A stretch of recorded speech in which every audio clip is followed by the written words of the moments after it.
All right. Hello, everybody. I am so excited to be chatting today with Shane Woods, who is the Executive Director of Girlstart, a really, really awesome nonprofit that I'll let her share a bit more about in a second. We're going to be talking about self-advocacy and how to have the confidence to chase after your dreams and what you're passionate about. So I can't wait to dive in, but I'll start by giving her a chance to introduce herself. As you said, my name is Shane Woods, Executive Director for Girlstart. I have had this position for almost 2 years, and I truly enjoy it. I get the honor to help empower young ladies through STEM programming and really bridging the gap between what they're learning in the class and the curiosity and the interest of becoming a woman of STEM. So we do that starting early in fourth and fifth grade. We have after school, we have summer camps, as well as we have other year-round programming that really give them different opportunities to have access and awareness to what a career in STEM could be, but also to build that internal drive that allows them to hopefully take on those advanced math and science courses. We do that because we want to make sure that they have a curriculum that doesn't feel like school again, but we want to make sure that it allows them to see adults doing what's possible through science and math courses by using technology, by even using the engineering process to really tackle the world's biggest, issues. We want them to be able to feel like they belong in those spaces, they belong in making those decisions to really make an impact on their ecosystem, the world around them. And so far, they've loved it. It was founded in 1997 in Austin. It now serves communities in the Dallas area as well as Houston, all the way to Boston, Massachusetts, and the South Bay area of California. We got there from wonderful people who saw what we were doing in Austin and wanted to bring it to their communities. We love that we get a chance to start early. We hope to be able to then hand it off to other great organizations doing the work of STEM in middle school and high school for these young women and even beyond. But those who do the programming typically are high school and college age women that yet again allow that near peer model. So that way the fourth and fifth grade girls get a chance to see someone in high school or college who are already pursuing those classes that may be a little harder or a lot stickier to try. And so it's one of those Mhm. things of they see what they can do, they hear from the adult women. So yet again, just getting them involved in that ecosystem of science and math early, so that way they don't feel like it's not something that they can do, that they go ahead and see them becoming those people.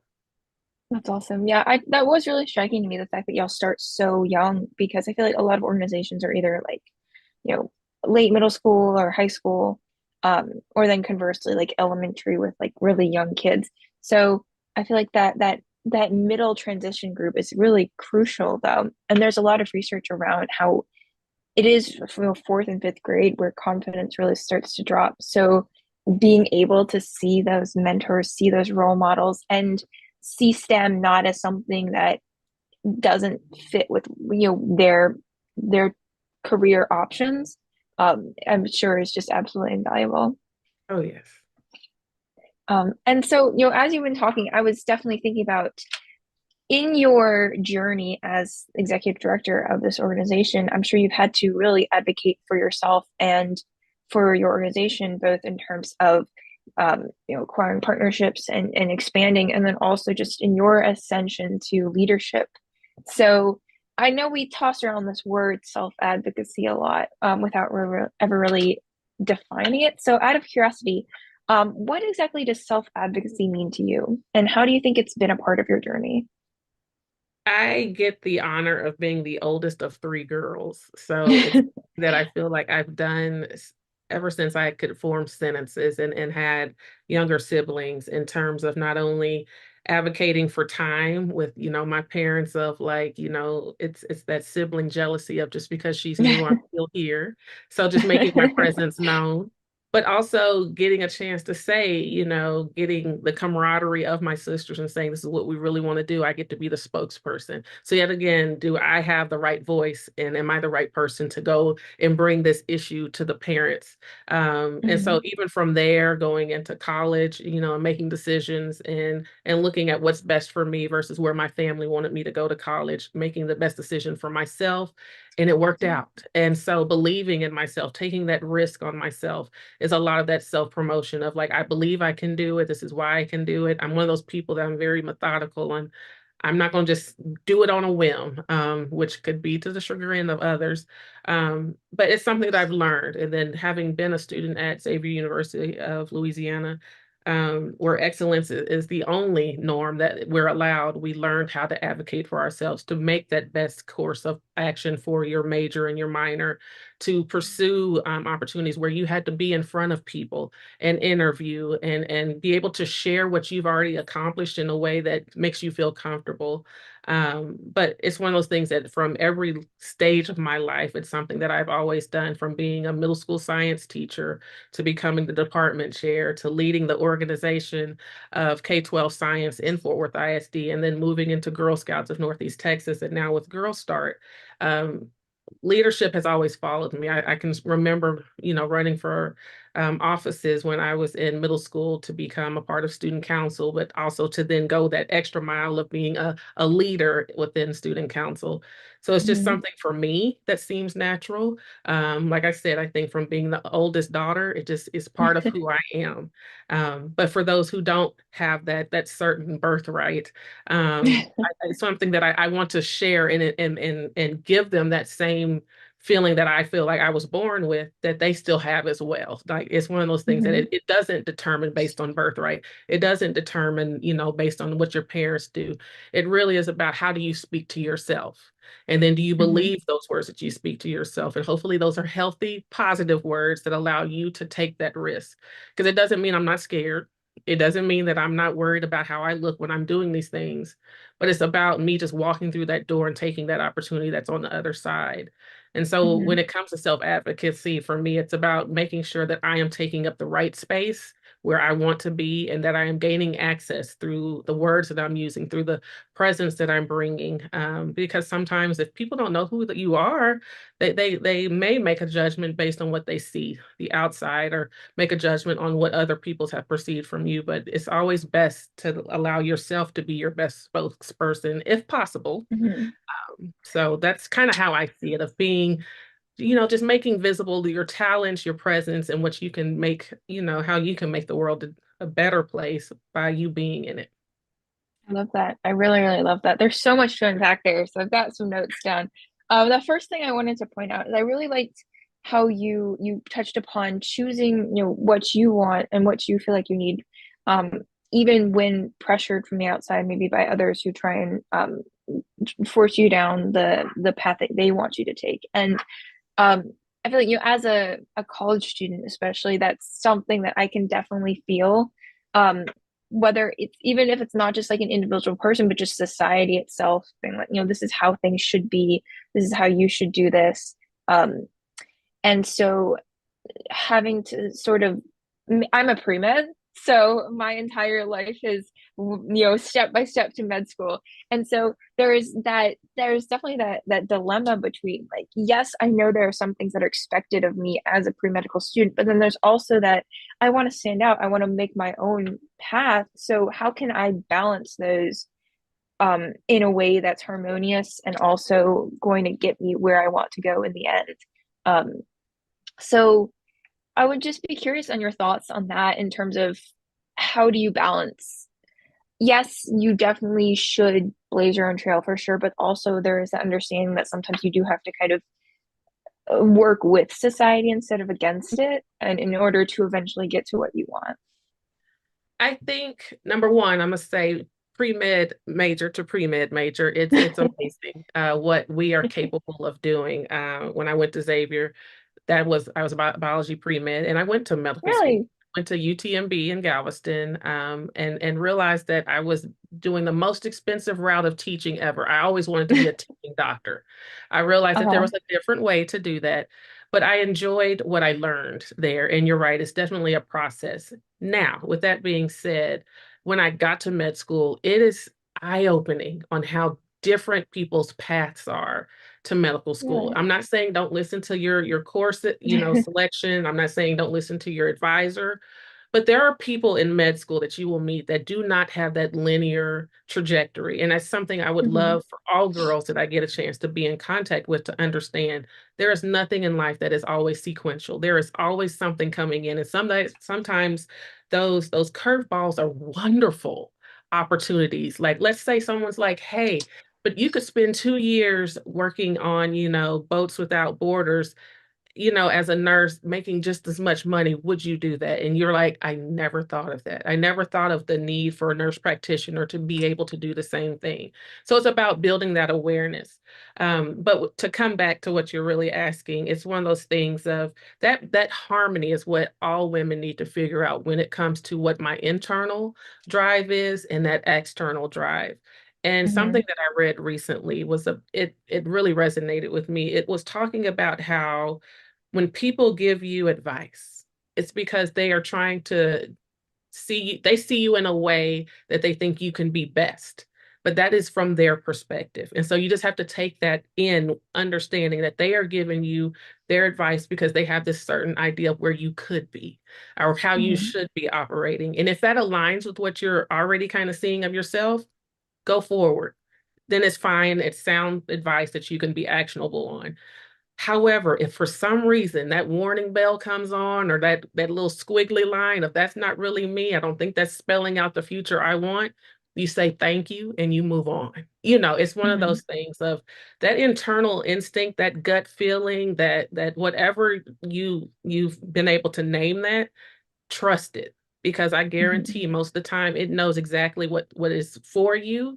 My dear sister, my baby sister, always says, "What's for you is for you," and that is the most truest way of doing a measurement of if that feels right, if it's for you, it will happen. And so that doesn't mean don't study. Yes, please study because you got to work hard to achieve goals.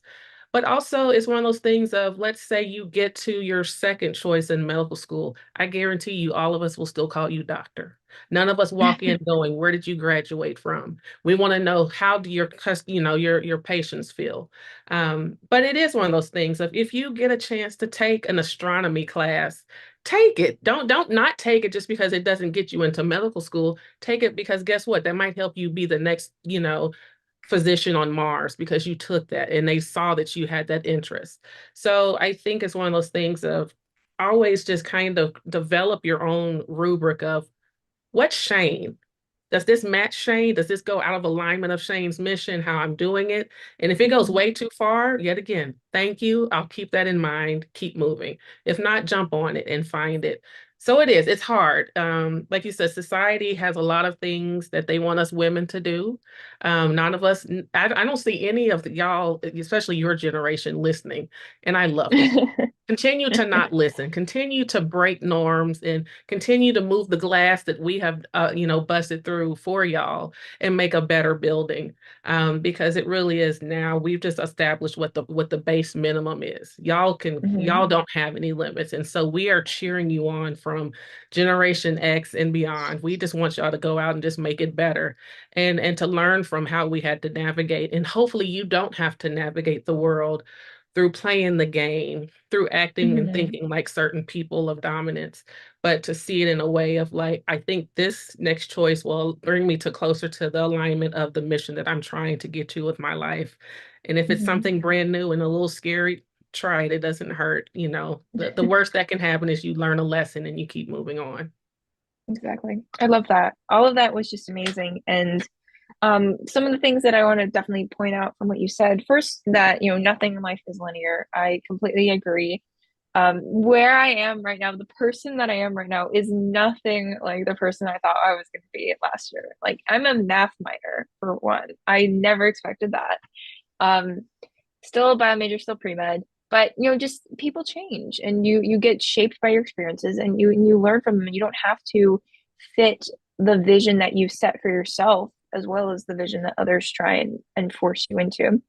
Um, and something is interesting, I was realizing as you were talking is um there is sort of this, again, kind of coming back to the idea of balance, but in terms of interactions with other people. Because on one hand, when you do interact with other people, they expose you to new ideas and new opportunities that you never would have considered otherwise. Like you mentioned, Boats Without Borders, something like that. That so in a way, interacting with other people can be good, but it's about making sure that you have sort of that filter between um so that you can take in all this information, but you only um you know choose to act on the things that most align with what you want to do with your life. So I feel like that's sort of the key skill that can be really hard to learn because especially when we're bombarded on all sides from just so many opportunities and opinions and ideas, it's hard to filter through that and be like, okay, is this really what I want to do? Even though I learned this new thing, it sounds really cool. Does this fit in my vision for Mhm. myself? So I think that was sort of an interesting um phenomenon, I guess, that I sort of was envisioning as you were talking because you brought up sort of both sides of that interaction where on one hand people can expand your worldview, but on the other hand, they can also um, blur it. Mhm. So trying to sort of find that happy medium. Um, that being said, uh, in terms of your own journey, can you think of a time where you have sort of had to make that choice? I mean, I know you mentioned a bit about um, going to college and things like that, but in your professional journey, has there ever been a time maybe when you have had to say to yourself, like, is this something that I want? And if so, what sort of thought process helped you get to an answer? I've been on this earth 47 years, so there's a whole bunch that I could pull from. But the answer is that's always going to pop up in some form or fashion, whether it's friend groups, whether it's family, but definitely in your profession, it shows up. And yet again, one of those things that I enjoy is when I'm passionate about something, I try and go all in terms of when I had a chance to be the science director for Fort Worth ISD, I was a part of the Texas Science Education Leadership Association, which means like it was a lot of us in very similar roles operating. And so for me to be the president of that is, of course, what I did. And so, to be able to lead that kind of organization means you also have to know how to navigate humans. Mm. Humans have opinions, if you haven't heard of that yet. And they have so many. And so it's not always easy to get all that input and then to Mm. make a decision that's hard. And sometimes it's lonely at the top, especially if you are at the level of an executive director like I am, or you're the president of an organization. Sometimes the buck stops with you. And sometimes you have to Mhm. make that hard decision of this is not what we're going to do, even though this is what everybody's asking because you're looking at budget or you're looking at what can we do or is it outside our mission that we operate. Like Girl Start does not serve boys only in the after school play space. It's only girls as of right now, or those who are identifying as girls and experiencing childhood as a young woman. But we have opportunities for everyone, however they show up to come to our community events. So it's those kind of things of being able to say, where do you find, what do you hold tightly and what will you allow to kind of be loosely changed? Something that Mhm. really does come to mind is, beyond just being, a leader of an organization, it's also being the leader of other adults. And to have to look at the hard line sometimes and be like, we can't add a new person, or, having those unfortunate conversations of we're gonna have to downsize. I've been in organizations where you had to downsize, where you had to talk to people and say, you're gonna have to have a new opportunity and it's no longer with us because of this budget. And so in my mind, I always try and frame it as helping someone understand that been very thoughtful about the decision that I'm making. I can back up why I'm making this decision. And it is for the best, not only if it's for the organization, as how I'm standing, but I also am coming to you as a human. And so I make sure that they understand that I understand all the implications that are about to impact their life. Mhm. So it's still, but that self advocacy is I have to be able to be present in that moment and know what does it look like for me to show up as someone who's delivering very hard, complicated news to people. Um, Mhm. but also sometimes it's being that self-advocate for me, and sometimes it's for my department saying, I cannot lose another person if you want us to continue to do this job. And if you want us to do this job, but with less people, what are you taking off of our place? Because we will not be able to perform at the same level. So sometimes when I know who I am, and what I stand for, I can then hopefully apply that across the way for the department or the people I lead. And hopefully Mhm. they are right there with me and believing in it. But I'm all about making sure I feel good about what I'm about to say, or I understand and are at a point that this is what I'm going to communicate it. I am coming with my full self, my human self, that way that hopefully they understand that this is not just a decision that has been made without any human thought. But sometimes I get told that I take a while to make decisions. I can make fast decisions, but when it's something that critical, I think it's you have to stay back and say that. But luckily, I haven't ever had to truly have my voice masked by other people. I've had the fortunate ability to have people who know that when I speak, I'm going to say something meaningful.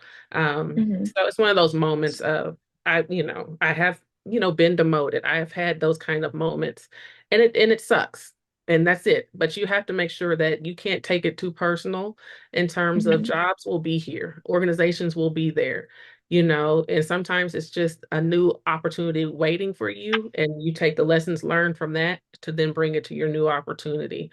But yeah, from the one time that I did have, something that sticks out of someone who didn't want my voice anymore, I was demoted. And so my voice was no longer in the room because that person removed me. But I've been doing much better things ever since that moment. So yes, I look back at it as like it sucked then, but now look at what I'm doing. Mhm. That is really inspiring. And I really, really like your point about showcasing why you make decisions and not just doing things without giving an explanation. I think that's a really good point. Because I think that does speak to the nature of humanity, which is we want to know why you do the thing you do, or in any case, it at least helps gain a bit more empathy for Yeah. your choices if you understand where people are coming from. So I really like that. And I think that does definitely, because I know you mentioned before that you were a very methodical kind of leader, and I think that definitely does exemplify that. Yeah. And I think that's a quality that we definitely need in a lot more leaders, that ability to think through a decision and then convey not only the decision itself, but also the process you took to get there. Um, I feel like that when thinking about self advocacy, that definitely comes into play as well. Just not only advocating for a result or an outcome that you want, but also explaining why, and really providing that necessary context, that maybe we don't really think about as being as necessary as it really is. Um, I mean, I guess in a way you could think about it kind of like being a lawyer. You don't just come on and be like, they're guilty. You have to give an explanation for it, and Yeah. that's what gets people on your side. So if we can all just be lawyers for ourselves, then Yeah. maybe we can get somewhere.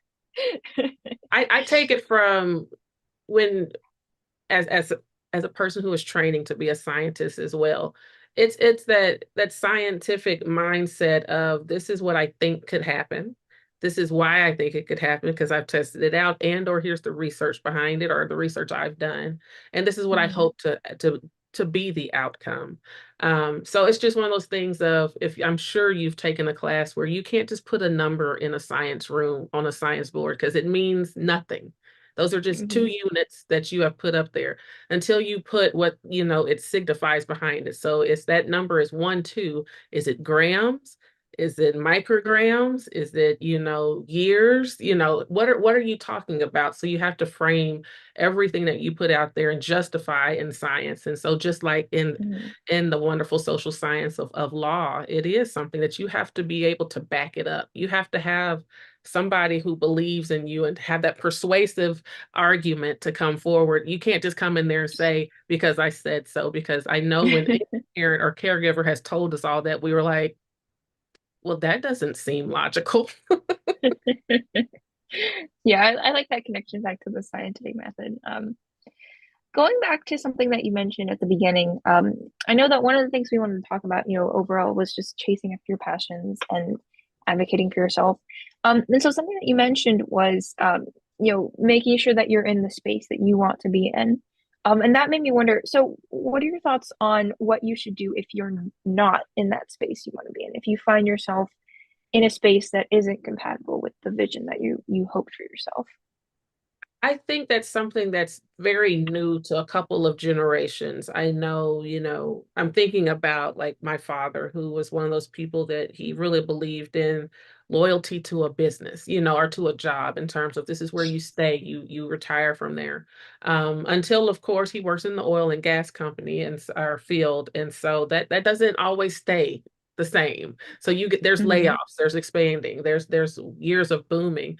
And so he saw that, the companies may not be as loyal to their employees as back in the day. I'll put it that way. And so something Hmm. that I'm learning from, each generation as they become into the workforce is that it really is about, is this a match for me? Is this the culture that I can Hmm. thrive in? Is this the culture that I can best use my talents and make a difference for not only myself, but the impact of the mission and of the organization I'm contributing to. And so what does that look like? For some people, it's, will you let me work at home and do all my brilliance from the comfort of my home and not force me to do, you know, team building because that's not for me. And so I Hmm. think when people start realizing that they have walked into a space that is either harmful to their self-esteem, to their growth, there is no succession plan, that they have to start thinking, what is it that I do need? And so as they're looking for that next best opportunity, definitely keeping in mind everything that they don't like at the current opportunity, and what is it that it looks like at the new opportunity, and then start asking about that. I think people are now becoming a lot more aware of when you're interviewing, not only are they interviewing you, you should be interviewing them. What does it Yeah. look like for women that, show up like me? What are the supports? Do you have mentors? Is there time for employee resource groups? Do people get a chance to actually have paid time off? Do we get to have volunteer time off? Because I really have passions outside of work. What does it look like for you to help me get to the golden years with retirement? So I think it's people understanding what is it that they want to be able to say that this is how I will make my best impact every day. Do I have that opportunity in this current job? That doesn't mean that you walk into McDonald's because you happen to be a cashier saying, this is not giving me what I need, I'm out. Because sometimes you need those skills of interacting with people that become that politician down the line because you started as Hmm. a cashier in McDonald's. You know how to talk to people. You've seen people at their best and worst. You know what it means to calm down, to just, conflict resolution that you can then translate. But it's one of those things that as you get into those more loftier ideas of the career goal that you get to, the type of medicine you will pursue, it really is about trying it on. And if it doesn't fit you, then taking it off with the dignity of not dismissing the people who love that, but saying it's not for me and finding your best. So you may love Hmm. radiology. You're like, you know what? I do not need to talk to a single person. Give me the x-rays, let me read them. I can go home at the end of the day. Or you could be like, I enjoy skins. I want to be Dr. Pimple Popper and I need to talk to people. I want to help them be their best, beautiful self. And that is what I'm going to do. Whereas someone else would probably say, ooh, how can you stand pus? It's not about that. This is for me. This is how I show up. This is how I make a difference, and I enjoy what I do. But I also go home and do this with my family or my partner or my animals. And I'm just as fulfilled that way. So I think it's about trying stuff on. My biggest push is for girls, especially in high school when it's hopefully still free, to try as many Hmm. jackets on, to try as many ideas and classes and find the one that feels so comfortable. So that way, when you start that investing in a certification plan or a degree plan, you're making that right choice, hopefully, but also understanding that, yet again, not linear. You could have started out thinking that you want to be a lawyer, you go to biomedical and services, and then you get into policy writing. At no point did you think that would be possible, but you've taken on those different jackets and added those pins to your vest to say, I feel that I know enough to go and try this. And I think that's unfortunate what not all women do. We want to know all of it, feel like we have to have the Uh-huh. degree before we can be an expert when your lived experience is all you need. Sometimes it's just the curiosity to walk into that room and say, I think I can learn how to change a tire. Let's get on it right now. I love that. I don't know how am I supposed to follow up that. That was just amazing. All of that. Thank you so much for all that great advice. Trying to remember some things that you said. So, you know, explore your options. You don't be afraid to chase after what you something that seems interesting. And then also really be in tune with yourself and be in tune with your needs and I really like your point about maybe if something works for somebody else, but it doesn't have to work for you, and vice versa. You know, if something works for you, it doesn't have to work for somebody else. And so recognizing that everybody has their own unique strengths and their own unique needs and situations and backgrounds that they bring to a space is crucial for not only being able to build the space that you want to be in, but also um, crafting it in a way that you can remain in harmonious relationships with the people that you work with and you just interact with. So I like that you added that sort of element to that. But yeah, that was fabulous. Thank you so much for all of your wisdom. I have so many pages of notes that I will be using in my own life. So thank you so much. And as we're wrapping up here, do you have any final thoughts on or just any advice? I know we mentioned advice as kind of like a thing to avoid, but maybe just any final words of wisdom for particularly younger women who are looking to pursue a career in STEM. Most definitely follow the people that you admire. Follow them either on social media or read articles about them, learn more about, how they got there and look at their Hmm. trajectory. But also learn about just other people that are doing the same things and how are they getting there. I think to have multiple mentors, whether they're in your mind or they're actually people that you talk to, is important. So to find those people that you aspire to be, but also actively realizing that someone's watching you and you are becoming their inspiration. So to walk with that onus and to be able to realize that you are also making changes and someone somewhere is noticing what you're doing and they want to do that.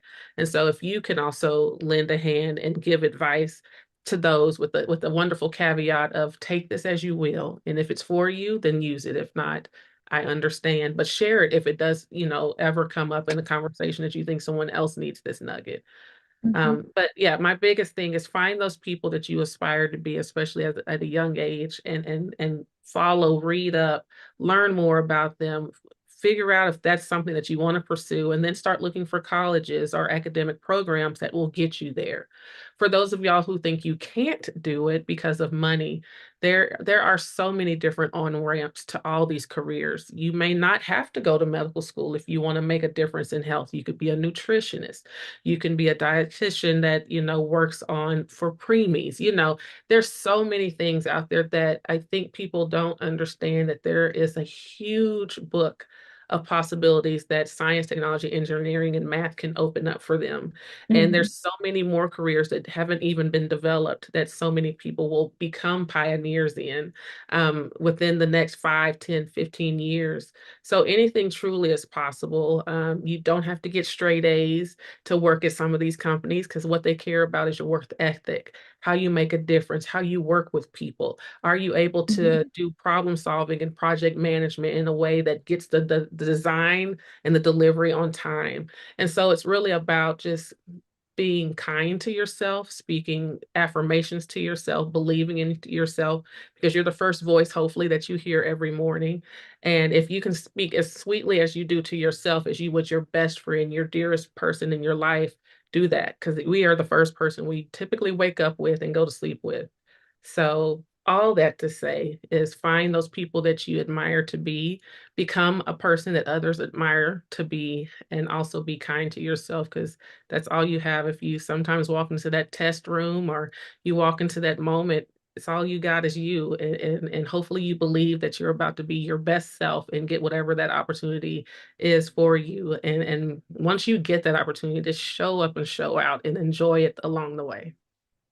That was amazing. I love all of that. Thank you so, so much for your advice and your inspirational words of wisdom and for your time tonight and for everything that you do with Girl Start. You know, you are really blazing a trail and providing so much such amazing experiences for girls. So thank you for all that you do. And With that being said, I hope you have a wonderful rest of your evening. Thank you so much for joining me tonight. And yeah. Pleasure has been all mine. Thank you.